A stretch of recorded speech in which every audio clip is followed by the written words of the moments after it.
Lovely to see you. Welcome to South by Southwest. Really excited to see this film today. I heard so much about it from Sundance, and the recurring theme seemed to be this idea of, bringing an original take to the high genre. But really, what you've done is fuse two together, the documentary with the heist film, which you seem like the perfect man to do.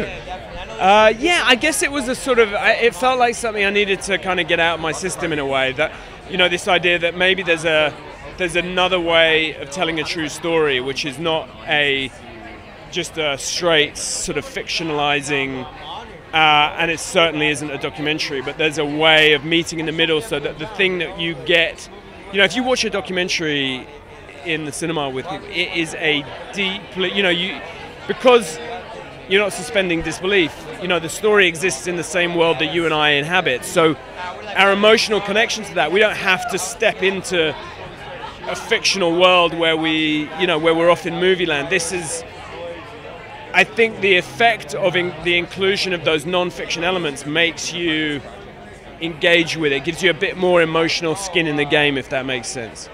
Well, it does, and the idea that you get to see those real people and experience their stories in addition to the dramatization. It's going to be interesting, and I think is a step up from the sorts of things we see on TV a lot as well. That sort of dramatization approach. Yeah, I definitely don't think there's. I don't think there's a template for this kind of thing. I think it's just a sense that in some way it could be greater than the sum of its parts, but the non-fiction part of it is a very small piece of it. We've got these guys are the stars of it. They're unbelievable actors, and they've done a brilliant job of portraying these real guys, and I think they manage to do that alongside having the real guys in there in a way that I hope we haven't quite seen before, and that and the intention is that, as I say, you're more emotionally connected to it because you're not allowed to just go off into this sort of world of fiction where the consequences aren't real, and they certainly don't affect you, if that makes sense. It does, and this is the question I'm sure everyone's asking you, but the story itself, how did you come to find out about it?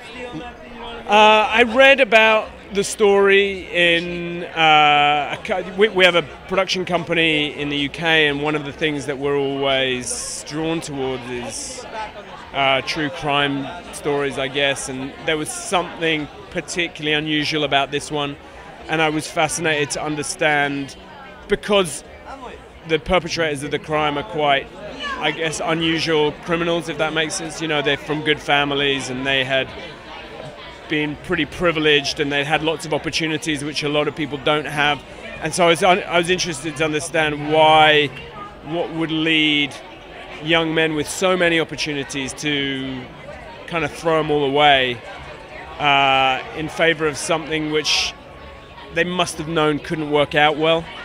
So that was really the starting point, trying to understand that, and then the more I understood from corresponding with the real guys about the why of it, about why they did it, the more it felt like a story worth telling. It was a story not just of, my generation or the millennials, but it was about, a whole kind, for all of us who feel the pressure to lead an interesting life and to be special in some way. And, and a lot of what this was about was these kids desperately searching for an identity and feeling they didn't have one. And do they realize that they were dressing like they were about to rob a Tesco just before? Do they? Is that? I know one of them's from your side of the pond, but what, these guys are you talking about now? Yes. Wearing the tracksuits. Yeah, I'm not sure. Those two are both. They're like scrappers. Barry comes from the mean streets of Dublin, and Jared, only a couple of years ago was in the mines in northern Canada. Those boys are not, they're unbelievably talented actors, but it's in their blood. They're not, they haven't been to drama school, and I think some of that you see on the screen, some of that authenticity. We could have cast this movie with a lot of pretty, they have got pretty faces, but prettier faces, right? And much more the usual suspects, and I think it wouldn't have felt as real somehow. Well, thank you so much for your time. I can't wait to see the film, and congratulations on it. We'll see you soon. Cheers, Barry. Cheers, mate. Nice one. Cheers. Thanks.